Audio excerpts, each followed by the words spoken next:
우리는 누구에게 뭘 나눠줄 만한 그런 게 있나요? 모르겠습니다. 여러분들은 있어 보이시는데 저는 빈털터리 같은 그런 생각이 들어요. 진리도 없고 생명도 없고 누구를 살리게 할 수 있는, 나도 잘 못 사는데, 나도 지금 사는 게 허덕거리는데 어떻게 내가 할 수 있는 건 생명나무에게 붙어 있는 것밖에 없습니다. 그래서 그 생명나무의 진액을 우리가 날마다 받아먹는 은혜 가운데 살아가는 줄 믿습니다. 아멘. 그래서 우리가 먼저 하나님 안에서 주님이 주시는 은혜로 가득 차야 돼요.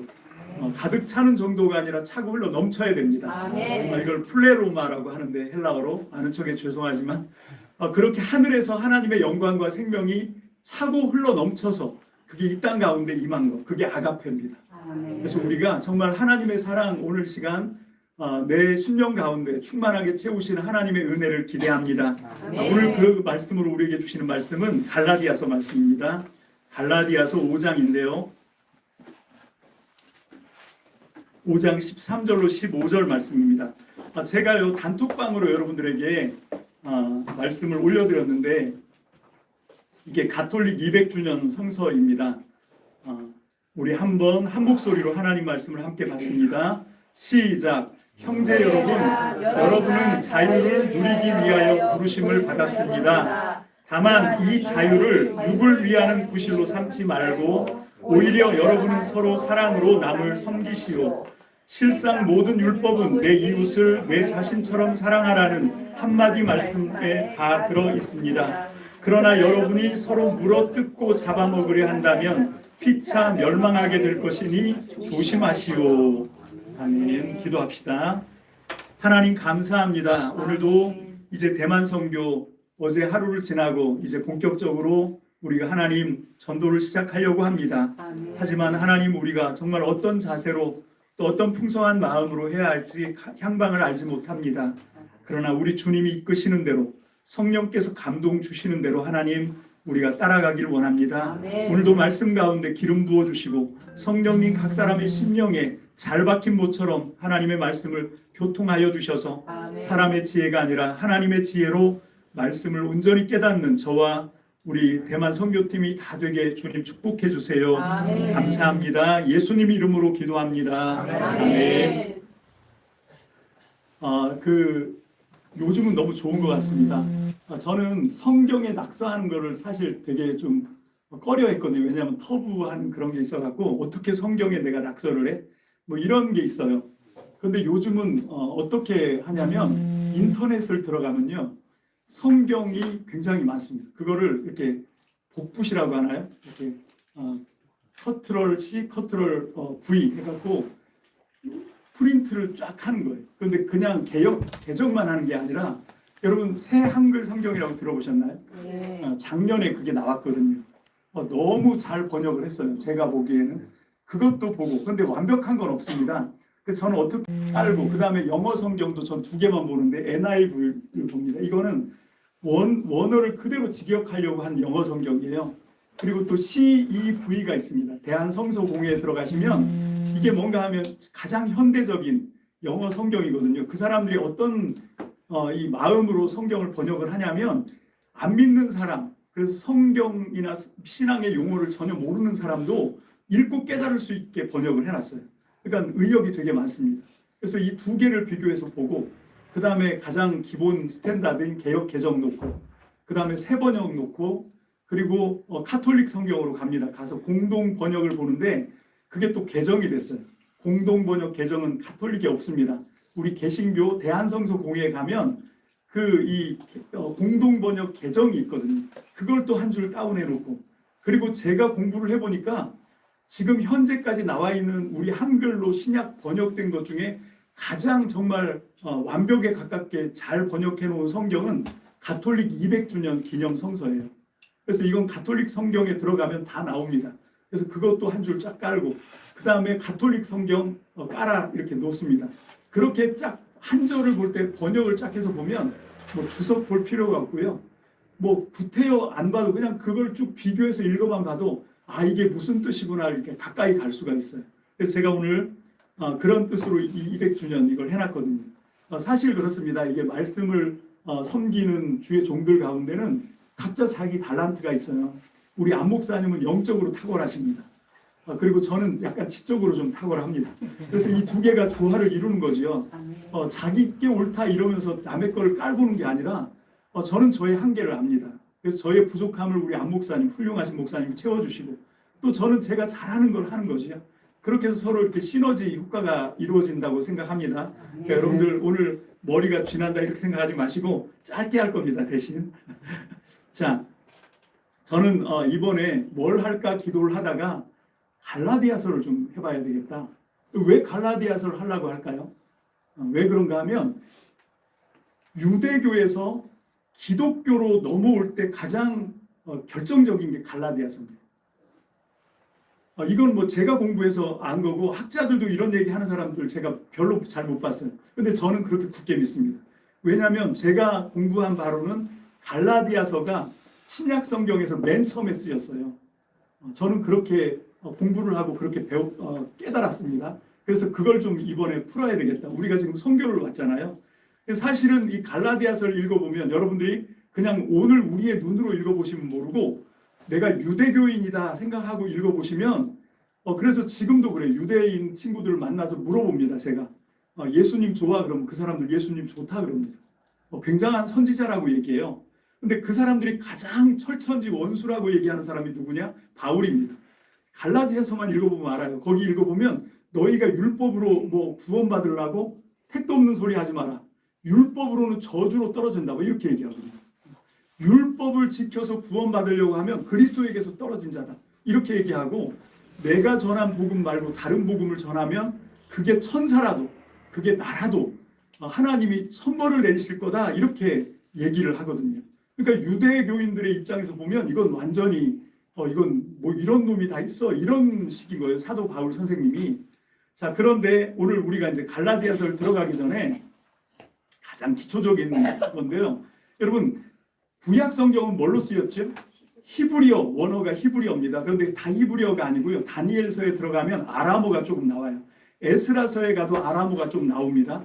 그 아람어 본문이 조금 들어간 히브리어로 쓰여요. 그 다음에 신약 성경은요. 헬라어로 쓰였는데 그 헬라어에도 마가복음 같은 데 들어가 보면 아람어가 좀 나옵니다. 근데 뭐 아람어가 이렇게 쭉 나오는 게 아니라 달리다 쿰, 에바다 이런 게 아람어예요. 그렇게 아람어가 살짝 섞여서 헬라어로 쓰였거든요. 그렇게 세 개의 언어로 성경이 우리가 원전이라고 얘기하는 물론 완벽한 원어는 없습니다. 다 사본인데 어쨌건 히브리어가 가장 주축이고 또 헬라어가 주축이고 그 다음에 아람어가 조금 섞인 이게 우리가 알고 있는 성경이거든요. 근데 제가 지금 여러분께 물어보려고 하는 건 뭔가 하면 헬라어가 뭐지요? 여러분 이 헬라어와 그리스어를 어떻게 구별하십니까? 헬라어가 그리스어예요. 근데 왜 그걸 그리스어라고 안 하고 헬라어라고 했을까요? 네? 그 헬라파가 뭐죠? 그러니까 이 헬라라고 하는 말은 신조어예요. 누가 만들어냈냐면 주전 330년에 알렉산드로스 대왕이라는 사람이 헬라라고 하는 그 사상을 처음으로 얘기한 거거든요. 그러니까 이 헬라 사상이라는 건 뭔가 하면 동양과 서양을 통합해서 전 세계를 하나의 제국으로 만들겠다. 이게 알렉산드로스의 꿈이었어요. 그때까지는 알렉산드로스가 이 헬라 제국을 일으키기 전까지는요. 전부 최첨단의 문명국가 강대국은 서양에는 없어요. 다 뭐냐면 동양이에요. 동양. 이 그 유프라테스 티그리스 강 그 두 강 사이에 메소포타미아 문명도 그렇고 이집트 문명은 아프리카고요. 유럽은 완전히 미개한 지역이었습니다. 그래서 그 아시아에서 바벨로니아부터 시작해서 아수르도 마찬가지고요. 더 최첨단은 다 제국은 이쪽에 있어요. 그 중에 가장 강력하고 가장 사이즈가 컸던 제국이 어디냐면 페르시아입니다. 바사라고 우리가 개정에는 얘기하고 있는 페르시아 제국. 그 페르시아 제국의 코레스라고 하는 왕, 그 고레스 우리가 알고 있는. 근데 이 고레스라고 하는 왕이 127도나 되는 어마어마한 저 인도부터 시작해서 이 터키를 다 먹고 저 유럽까지, 유럽은 다 못 갔지만 그렇게 큰 땅덩어리를 갖고 있던 그런 나라였거든요. 그런데 알렉산드로스라고 하는 미디안, 그리스의 한 분파 저 북쪽에 있는 이 알렉산드로스가 어떤 야망을 꾸게 되냐면 내가 한번 이 동서양을 통합한 어마어마한 통일제국 한번 만들어 봐야지. 이 꿈을 꾼 거예요. 그래서 그리스라고 안 하고, 미디아 그리스거든요. 근데 그리스라고 안 하고 헬라 제국이라고 하는 말을 쓴 거예요. 이 헬라 제국은 뭔가 하면 전 세계 통일 제국 이런 뜻입니다. 그래서 언어도 여러분 이 아리스토텔레스 그 다음에 플라톤, 소크라테스는 책 한 권도 안 썼습니다. 그의 제자 플라톤이 자기 선생님이 한 어록을 다 수집해 놓은 책들이 다 이 소크라테스의 대화부터 해서 뭐 변명 뭐 이런 책들을 그 사람이 다 쓴 거거든요. 그때 쓰였던 헬라어를 그 호인의 헬라어라고 안 합니다. 그때 썼던 이 기억이 안 나는데 하여튼 이거는 굉장히 예술적인 아틱한 그런 그 헬라어예요. 그 헬라어가 아니고 죄송합니다. 그리스어예요. 그리거. 그래서 이 고전 그리거가 있고 호인의 그리스어에서 약간 더 쉽게 만들어낸 게 헬라어입니다. 그래서 우리가 이 헬라라고 하는 말을 왜 제가 이렇게 강조를 하냐면 이 알렉산드로스의 그 꿈이 사실은 오늘날 다 이루어져 있는 거 아세요? 지금 우리는 누구랑 싸워야 되냐면 알렉산드로스의 그 헬라 제국의 그 이상, 야망 이거를 지금 우리가 다 혜택을 누리고 있다니까요. 그 중에 하나가 뭐냐면 대학이에요. 대학. 이 사람은 합리성, 이성을 바탕으로 해서 지식을 잘 가리키면 사람들이 계몽이 되고 똑똑해지고 그래서 아주 살기 좋은 세상을 만들 수 있다. 이 꿈을 알렉산드로스가 꾼 거거든요. 왜냐하면 그의 선생님이 되게 특별했어요. 그 선생님이 누구냐면 아리스토텔레스였어요. 그의 아버지가 필리포스 2세인데 이 사람이 야망이 있었어요. 그래서 자기가 이 팔랑크스라고 하는 전법이 있는데 긴 창과 방패로 이렇게 서로 반쪽씩 가려주면서 그 방패를 갖고 완벽한 방어를 하면서 창으로 이렇게 찔러대면서 전진을 하는 거예요. 그러면 이게 완벽히 정말 어마어마한 천하무적입니다. 그래서 페르시아가 그 알렉산드로스가 아버지한테 배운 그 팔랑크스 전법으로 완전히 다 쓸려버린 거예요. 그 알렉산드로스의 물론 알렉산드로스는 기마병을 이끌었지만 그 주력 부대는 보병 부대로 방패와 창으로 싸우는 그 부대였지. 어쨌건 뭐 이런 잡스러운 건 몰라도 되고 자 그렇게 해서 이 전역을 통일한 다음에 이 사람이 하고 싶었던 게 뭔가 하면 아리스토텔레스한테 배운 이걸 갖고 전 세계 사람들 한번 계몽을 시켜봐야 되겠다. 그래서 그걸 가지고 가는 데마다 뭘 하냐면 아카데미 우리가 알고 있는 두란노 서원 있잖아요. 그게 이 사람들이 세운 학술 그겁니다. 그러니까 알렉산드로스와 그의 제자 디아코노이라고 하는 그 후계자들은 제국을 4개로 분할해 갖고 하여튼 점령이 되면 그 도시에 그것부터 세우는 거예요. 그래서 학당을 하나 세워놓고 그 다음에 경기장을 세웁니다. 그래서 청년들을 뭘로 꼬시냐면 올림픽 경기로 꼬시는 거예요. 그래서 막 거기 가면 권투 경기도 볼 수 있고 마라톤도 할 수 있고 뭐 여러 가지 정말 흥미로운 그런 잡기를 막 하면서 청년들이 모여들면 그 사람들을 데리고 서원 학당으로 가는 거예요. 가가지고 거기서 이 아리스토텔레스한테 배운 이 지적인 합리적인 이런 걸 막 가르쳐 주는 거죠. 그래서 이성을 막 이렇게 고도로 발달시켜 주는 거예요. 그게 오늘날 대학입니다. 전 세계가 전부 학문을 그런 식으로 가르치고 그걸 지금도 아카데미라고 하잖아요. 옛날에 그 학당이 지금도 똑같이 대학이라고 하는 똑같은 그런 시스템으로 지금 가고 있거든요. 그래서 우리는 오늘 이 본문 말씀 갈라디아서를 얘기하면서 이제 서설인데요.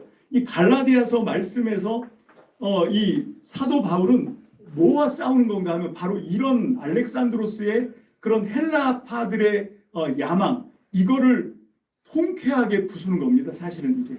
그러면서 이 사람은 그 사람들을 완벽하게 다 대치하면서 싸우겠다. 멱살 잡고 싸우는 게 아니라 그것들을 충분히 인정하고 받아들이고 하면서 되치기를 하는 거예요. 결정적인 순간에 그런데 이것만 갖고는 안 되고 하고 이제 예수님을 통해서 자기가 발견한 그 복음, 그게 뭐냐면 사랑의 복음이거든요. 그래서 오늘 본문 말씀으로 다시 돌아가 보면 형제 여러분, 여러분은 자유를 누리기 위하여 부르심을 받았습니다. 이렇게 말씀하고 있죠. 자, 물어보겠습니다. 여러분들은 부르심을 받았다고 믿습니까? 아멘. 자, 그러면 물어봅시다. 내가 뭘 해야 되는지에 대한 사명, 미션은 부른 분이 갖고 있습니까? 아니면 부름을 당한 내가 갖고 있는 거예요? 부르신 그분한테 있는 거예요. 내 삶의 목적은 더 쉽게 얘기하면 여기 지금 깔고 앉아있는 의자들이 있잖아요. 누군가가 만들었겠지요. 그러니까 저거의 소용, 쓰임새는 의자 스스로가 나는 사람들이 앉는 거 할래 해서 선택을 한 거예요? 아니면 만드는 사람이 저걸 만들기 전에 아이디어부터 이건 사람이 좀 편안하게 앉게 해야지 하고 만든 겁니까? 물어볼 것도 없지요. 두 번째잖아요. 이거는 의자가 결정하는 게 아니라 만든 사람이 결정하는 거예요. 여러분, 우리는 하나님이 빚은 피조물이라고 믿습니다. 저는. 그러면 내 인생의 목적은 누가 갖고 있는 거예요? 하나님께 있는 거지요. 여러분, 내가 뭘 하나님께 요구하는 게 아니라 사실은 하나님이 나에게 뭘 원하시는지를 들어봐야 됩니다. 여러분, 그게 그러면 막연하냐? 아니요. 성경을 보면, 기도를 하면 그냥 알게 돼요. 하나님이 알려주신다니까요. 문제는 우리가 다 덮어놓고 알려달래. 그러면 안 돼요. 열어놓고, 말씀을 열어놓고, 귀를 열고, 마음을 열고, 하나님 말씀을 듣다 보면 여기에 뭔가 스파크가 일어납니다. 이거다. 하나님의 감동이 확 느껴져요. 전율처럼 느껴집니다. 그러면 그거에 딱 잡히잖아요. 그럼 어떻게 되냐면 그거를 안 하면 죽을 것 같아요. 여러분, 나는 예수 믿는 목사이기 때문에 절대 환생 이런 거 안 믿지만 내가 수천 번, 수만 번 다시 태어나도 난 그거 해야 돼. 여러분, 이게 부르심의 소명이에요. 여러분, 그런데 그거는 내가 결정하는 게 아니라 그냥 그분이 결정하는 거예요. 그걸 어떻게 알 수 있냐면 내가 흥분했어. 막 너무 좋아. 그럴 때도 난 신나게 할 수 있지만 싫을 때가 있거든요, 사실은. 저도 23살에 예수님 처음 만나고 그리고 군대 제대하고 와가지고 시골 청년이었는데 새벽 기도를 열심히 갔어요. 제가 새벽 기도를 간 건 그냥 정말 순수하게 신앙 열정으로 간 게 아니라 야욕이 있었습니다. 다른 속내가 있었어요. 뭐냐면 진짜 하나님이 나한테 베풀어 주신 은혜가 너무 확실한 거예요. 너무 큰 거야. 그래서 이걸 좀 강단에 서서 설교를 하고 싶은 거예요. 꿈도 야무지지. 그래서 항상 갈 때마다 기도했습니다. 오늘 목사님이 곧불 걸리셔서 안 나오시면 내가 좀 할 수 있을까? 이러고 간 거예요. 근데 언감생심 거기는 장로님도 계시고 권사님도 계시고 내 차례 올라오면 한참 걸리는데 지금 우리 사모님이 뭐라고 하시는 게 제가 딱 느껴지는 게 오늘 우리 현은이 사모님이 꿈에도 기도를 했대잖아. 우리 사모님이 넘어졌는데 아프지 말라고 기도를 했대. 근데 순수한 마음이 아니고 사모님 쓰러지면 자기가 혼자 돈박 써야 되거든. 그 남편의 그 아내라고 생각하거든요. 그래서 이제 그 새벽에 막 그렇게 각오했거든요. 근데 기회는 안 왔어요. 안 왔는데 꿈에서 제가 설교를 하더라고요. 무슨 설교했는지는 깨고 나서 기억은 하나도 안 나는데 깼는데 눈물이 이렇게 흐르더라고요. 그러니까 막 그게 너무 하고 싶은 거예요. 안 하면 막 몸살날 것 같이 그렇게 막 하고 싶었거든요. 그래서 하나님이 그래 옛다 하고 강대상을 딱 세워주셨어요. 근데 강대상에서 설교를 하기 싫어서 몸살이 날 지경이 되더라고요. 항상 그런 건 아니고 어느 순간 제가 이제 그 슬럼프에 빠지고 뭔가 교회와 갈등이 생기고 이러면 도망가고 싶은 거예요. 내가 이 말씀을 전해야 되는데 그럴 자격이 없는 거예요. 내가. 나 하나님 말씀 감당할 능력도 안 되고 이 말씀 오늘 본문 말씀은 정해져 있는데 아무리 생각해도 이 말씀을 내가 어떻게 감히 전할 수 있지? 그럴 때는 정말 거기가 도살장 같은 거예요. 질질 끌려가는 것 같은 거예요. 그래서 하나님 오늘은 좀 쉬면 안 돼요? 이러고 막 울면서 기도하더라고요. 그랬더니 하나님이 저한테 딱 깨닫게 해주시는 거예요. 너 그때 설교하고 싶다고 막 죽겠다고 그랬잖아. 근데 지금은 봐봐. 너 싫다고 그러잖아. 그게 인간이에요. 우리가 정말 어떤 때는 너무 하고 싶어서 할 때가 있지만 어떤 때는 그 일이 너무너무 싫을 때가 있거든요. 근데 그게 내가 결정한 일이면 때려치우면 돼요. 근데 나를 부르신 분이 그 일을 맡겨주신 건요. 싫을 때도 해야 돼, 좋을 때도 해야 되지만 싫을 때 해야 됩니다. 근데 웃기는 건 그 싫을 때 하니까 은혜가 더 돼요. 참 희한하더라고. 희한해요. 여러분 제 이 타임에서 재밌는 얘기 하나 해주면 주일이었는데 어느 나이 많은 중년 아들을 둔 할머니 이 권사님이 아들 방을 10번도 더 가서 막 문을 두드리는 거예요. 아들아 일어나야지 일어나야지 오늘 주일인데 교회 가야지. 그랬더니 안에서 볼멘 소리 엄마 나 오늘 교회 안 가. 그러는 거예요. 그래서 이제 엄마가 문 열고 아니 무슨 그런 소리를 하냐고. 너 교회 가야 돼. 그러니까 엄마 내가 교회 가기 싫은 3가지 이유. 첫 번째 나 맨날 가다가 지금 너무 지쳤어. 이 1번. 2번 성가대 찬양이 너무 구려. 목사님 설교가 너무 지루해. 이렇게 이제 변명을 대드리는 거죠. 그러니까 엄마가 그 자리에서 단박에 그럼 네가 교회 가야 되는 3가지 이유. 첫 번째, 예배는 선택이 아니라 필수.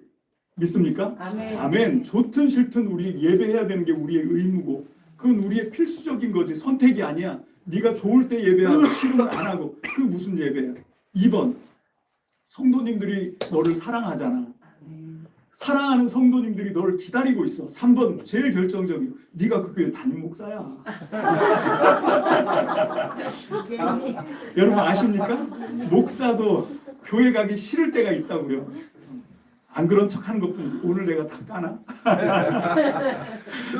진짜 교회에 가기가 싫고 교회에서 만날 얼굴들이 막 꺼려지고 이럴 때가 있거든요. 그럴 때 가는 거예요. 나를 이기고 가는 거예요. 가면 그날 하나님이 예비하시는 은혜가 있습니다. 놀라운 하나님의 복이 그날 터지는 거예요. 여러분 이게 하나님의 부르심에 우리가 따라가는 거거든요. 그래서 오늘 이 본문에 보니까 이 5장 13절에 우리가 부르심을 받았다. 이 부르심을 받았다라고 하는 의식이 가장 중요하다라고 하는 거죠. 그런데 이 부르심은 그 뒤에 보니까 다만 이 자유를 부르심의 자유인데 왜 부르셨냐면 자유하게 하려고 부르셨대요. 근데 여러분 이 말이 믿어지십니까? 정말 부르심을 받고 교회 갔는데 자유로운가요? 오늘 우리 안 목사님이 우리 황 목사님한테 이거 먹으라고. 그러니까 황 목사님 먹기 싫다 그러니까 이거 안 먹으면 여기 있는 동안 아무것도 못 먹게 하겠다. 그랬더니 우리 황 목사님이 여기 봉산당보다 더 하는데 이게 자유래요. 여러분 그렇게 정말 교회를 가다 보면 오히려 자유가 아니라 구속되는 것 같은 느낌을 받거든요. 근데 여기서 얘기하는 자유는 영적인 겁니다. 사실 우리가 자유로운 것 같지만 사실은 자유롭지 않아요. 우리는 죄의 사슬에 묶여 있습니다. 그걸 우리가 모를 뿐이지. 여러분 그럼 물어봅시다. 죄가 뭐지요? 여러분 뭐 형법이나 민법을 저촉하는 게 죄인가요? 물론 그것도 죄예요. 그것도 잘해야 됩니다. 제가 간증을 해보면 그때 우리 갑자기 아파트에 단수가 됐는데 제가 그걸 들었거든요. 근데 미리 얘기를 안 한 거야. 그래서 물을 안 받아놓은 거예요. 그래서 주일날 예배를 드렸는데 점심을 끓여 먹어야 되는데 물이 안 나오니까 어떻게 합니까? 그래서 이제 제가 좋아하는 짜장면집으로 유도를 했지. 오늘은 외식을 하자. 짜장면 먹으러 가자.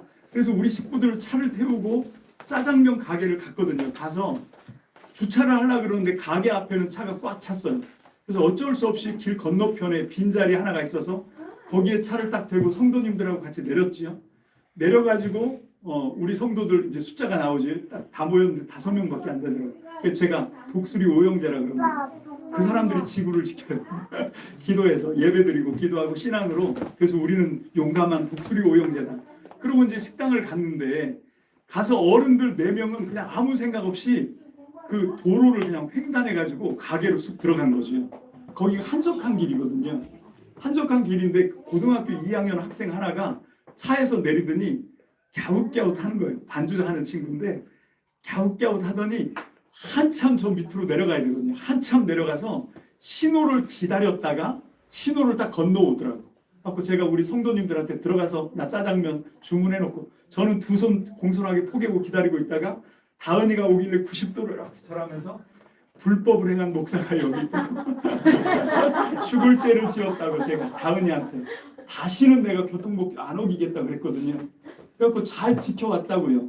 횡단보도 아무데나 막 안 건너고 꼭 건너야 되는 그런 데 건너고 그랬는데 이 대만까지 와서 안 목사님 덕분에 제가 몇 년치 불법을 오늘 다 했어요. 건너와! 빨간불인데 막 건너가고.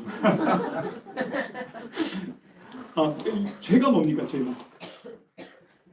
여러분 하나님의 지음받은 사람으로 하나님의 뜻대로 살아야 되는데 그 하나님의 뜻대로 살지 않는 게 죄거든요. 이게 성경이 말하는 죄예요. 그러면 하나님의 뜻을 따라 사는 하나님 나라의 정확하게 반대편에 있는 나라가 뭘까요? 마귀 나라입니까? 아니요. 여러분들은 교묘하게 핑계를 대고 있는 거예요. 그 정반대엔 누가 있냐면 내 나라가 있습니다. 내 마음대로 사는 게 죄예요. 내 하고 싶은 대로 하는 게 죄라고요. 내가 하나님께 지음받았으면 하나님의 뜻대로 부르심대로 살아야 되는데 내 육이 원하는 대로 살잖아요. 내가 하고 싶으면 하고 안 하고 싶으면 안 하고 이게 죄라고요. 근데 사람들이 이게 죄인 줄을 몰라요. 여러분, 그래서 어제 우리 안 목사님이 설교하신 것처럼 그래서 내가 죽어야 돼요. 내가 버려져야 돼요. 왜? 내가 살아있는 동안은 하나님의 뜻, 하나님도 좋고 나도 좋지 이러면서 타협하고 그러면서 교묘하게 하나님을 속여 먹으려고 한다니까요. 여러분, 절대 그거 아닙니다. 나는 철저하게 하나님에게 장악돼야 돼요. 하나님이 나를 온전하게 다스려야 됩니다. 그래서 정말 하나님의 이 통치를 가장 강력하게 반대할 수 있는 건 마귀가 아니에요. 성경을 잘 읽어보면 마귀도 하나님한테 못 대듭니다. 마귀가 하는 건 뭐냐면 하나님께 유일하게 하나님께 맞설 수 있는 존재가 누구라고요? 하나님이 가장 사랑하는 나예요. 그래서 마귀가 나를 이용해서 나를 충청도 사투리로 수석거려서 나를 충동질해서 하나님께 대적하게 만들어요.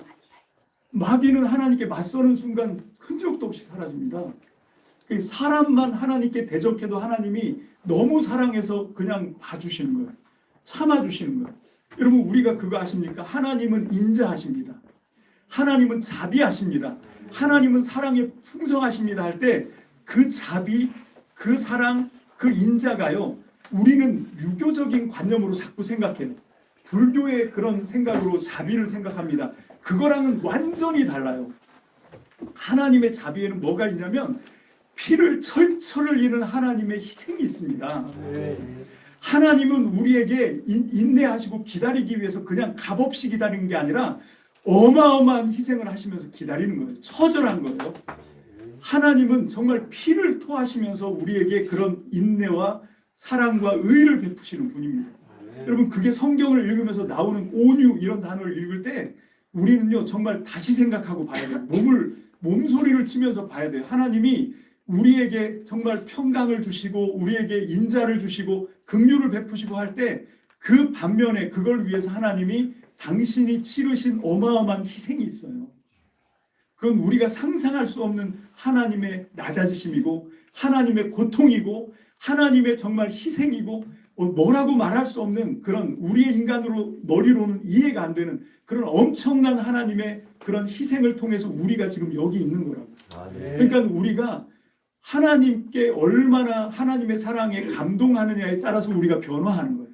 그 하나님의 사랑을 깨닫는 만큼 우리는 성숙하고 그래서 하나님께 효도하게 되는 줄 믿습니다. 아멘. 자식을 키워보면요, 애들은 몰라. 어릴 때는 시온이 몰라. 근데 나중에 지가 커서 저도 저 같은 아들을 낳아보래지. 그래서 아빠가 했던 수고를 자기가 하면서 그때서 눈물 흘리는 거예요. 우리 아빠가 나 키울 때 이런 마음으로 키웠겠네. 그게 효자가 되는 거잖아요. 여러분, 여기 자매님들 계시지만 엄마의 사랑 이런 거 잘 모르다가 시집가서 정말 목숨 걸고 죽기 살기로 애 한 번 낳고 나면 친정엄마 찾아오면 손 붙들고 운대잖아요. 엄마도 나 낳을 때 이렇게 죽을 뻔했냐고. 여러분, 이거거든요. 우리가 어떻게 하나님이 나를 향하신 그 어마어마한 사랑을 깨닫냐면 내가 직접 하나님처럼 희생하는 사랑을 해봐야 돼요. 아멘. 내가 나를 좀 들여서 나를 좀 손해를 보더라도 내 시간, 내 정열 다 쏟아서 다른 사람을 한번 사랑해 봐야 돼요. 그런데도 그 왼수가 내가 이렇게 자기를 생각하고 끔찍히 생각하고 전도하는데 거절을 해. 그럼 얼마나 멍든 가슴에 뒷발질을 해. 얼마나 마음이 아파. 그러면 그때 가서 우리가 하나님을 아는 거예요. 하나님도 이렇게 아프셨어요. 내가 뭐 모르고 하나님의 복음이 왔을 때 나도 하나님 복음 거절하고 하나님께 망령되이 행하고 할 때 성령님 나 때문에 힘드셨어요. 이걸 깨닫게 되는 거예요. 나를 이 생명의 복음의 길로 인도하려고 했던 그 전도사님이 이런 마음이었겠구나. 그걸 우리가 선교를 해봐야 안 되니까. 오늘 이제 전도하잖아요. 김치 이 축제를 위한 전도도 하고 또 김치 축제를 하면서 또 전도를 하고 우리 황 목사님의 전도 설교를 듣고 이런 걸 할 텐데 여러분 그런 걸 직접 해봐야 어떻게 내가 예수를 믿었지? 이 사람은 이렇게 완악하게 안 믿는데 아니 나는 어쩌자고 이 복음을 받아들여서 지금 이렇게 복된 하나님의 자녀가 됐지? 이걸 생각하면요 진짜 너무 감사한 거죠. 너무너무 감사하고 여기까지 오기까지 하나님이 나를 위해서 얼마나 많은 희생을 했는지를 알게 되는 거죠. 여러분 이게 내가 사랑을 해봐야 아는 거예요. 그래서 자유를 위해서 부르심을 받았지만 그 자유를 누리려고 하면 망가지는 거예요. 왜? 나를 위해서 누리는 거니까. 왜? 내가 죄의 원흉이니까. 여러분, 죄의 가장 중심에 있는 하나님의 원수는 마귀가 아니라 나예요. 항상 우리가 신앙 끝날 때까지, 주님 나라 갈 때까지 항상 이 의식을 놓치면 안 됩니다. 항상 하나님의 뜻을 거역하는 건 마귀가 아니고, 마귀는 그냥 나를 충동하는 것뿐이에요. 나를 미혹하는 것뿐이고, 거기에 내가 넘어가서 결국 하나님께 맞서서 멱살 잡는 건 나라니까요. 베드로가 예수님 멱살 잡았잖아요.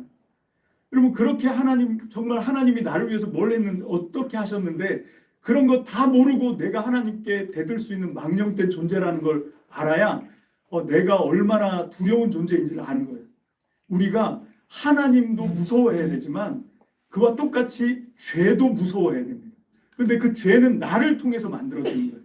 나를 통해서 죄가 나온다는 걸 아니까 내가 생각하는 모든 것들에게 재갈을 물려야 돼요.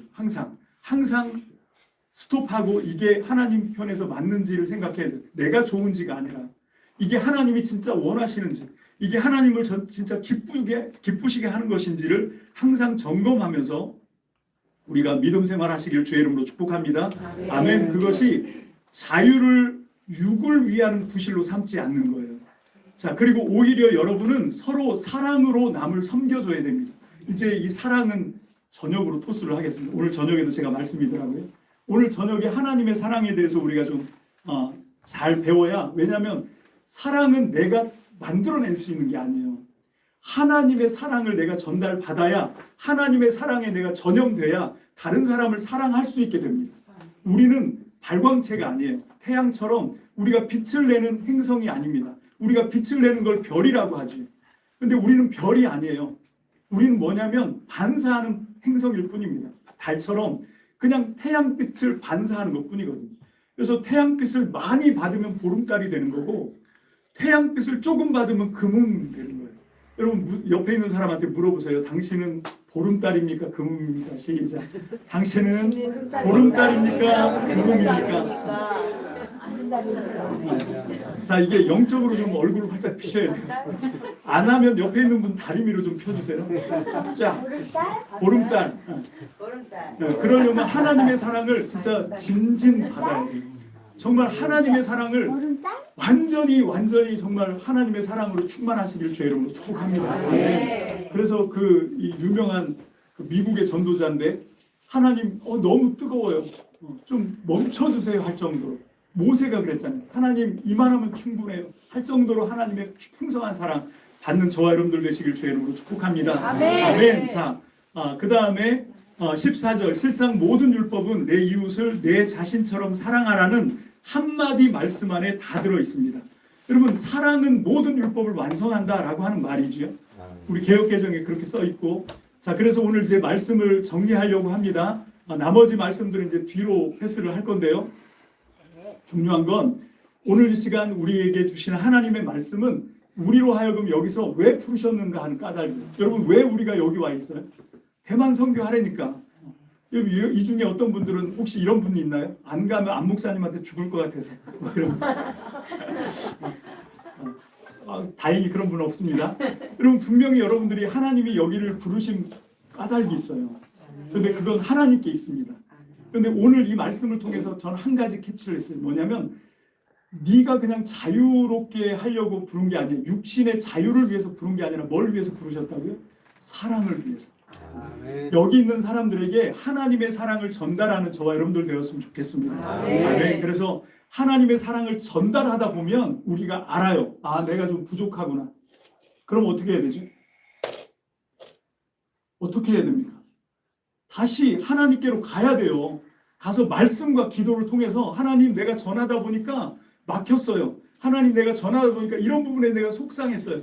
그러면 다시 말씀을 열고 기도를 하면 하나님이 그 문제를 충만하게 채워주십니다. 그럼 또 다시 나가 사랑을 하는 거죠. 하다가 또 고갈되면 다시 오는 거죠. 와서 또 채우고 또 나가고. 여러분, 이런 성도가 되시길 주의 이름으로 축복합니다. 아멘. 이참에 또 이 높아심의 한마디를 해보면, 여러분, 차가 있는데 주유소에 들어가서 뭘 하죠? 그쵸, 충전을 하는 거죠. 앵꼬가 났으니까 풀로 에너지를 충전 받았어요. 그래서 가스든 뭐 휘발유든 꽉 채우고 나면 그 차를 끌고 어디로 가야 돼요? 도로로 나가야죠. 근데 그 차가 주유소를 뺑뺑 돌아. 주유소 뺑뺑 돌다가 다시 노란불 들어오면 또 충전을 해. 또 다시 주유소만 돌아. 그러다가 또 다 고갈되면 또 거기서 채워. 여러분 이게 무슨 건지 아십니까? 사랑, 바보. 여러분 하나님이 우리에게 에너지를 채워주시는 건 내 옆에 있는 사람, 세상에 나가서 사랑으로 섬기라는 거예요. 원수 같은 사람이라도 가서 사랑으로 품으라는 거예요. 용서하고 하나님의 사랑을 좀 보여주라는 겁니다.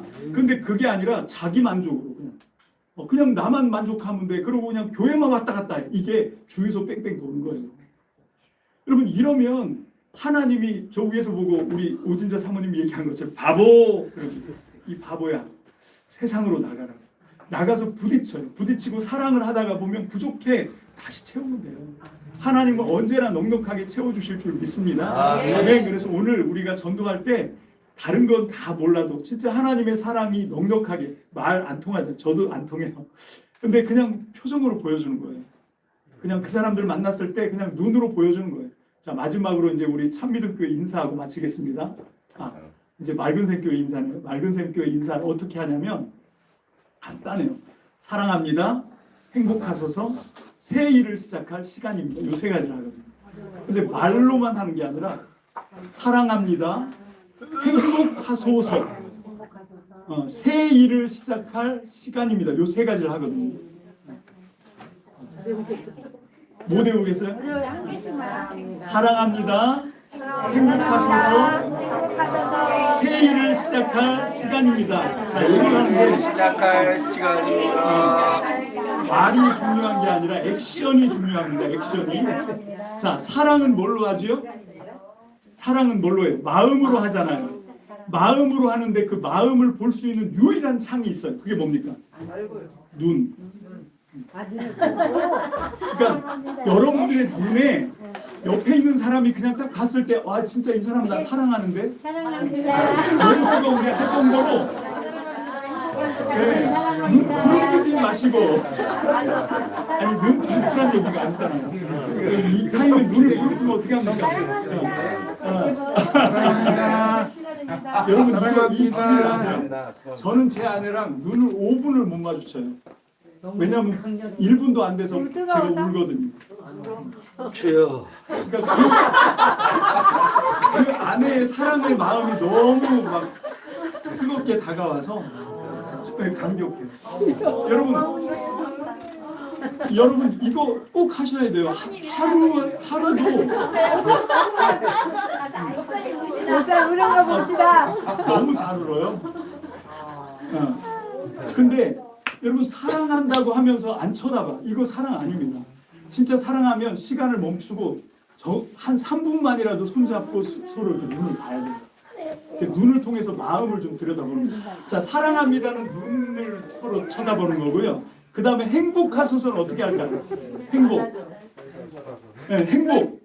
그러니까 내 옆에 있는 사람을 행복하게 만들기 위해서 나는 뭐든지 다 하겠다는 마음으로 두 손으로 행복하소서.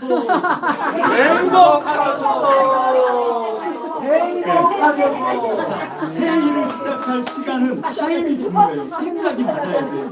도둑질도 손발이 맞아야 되거든요. 새 일을 시작할 시간입니다 할 때 둘이 쫙 하는 거예요.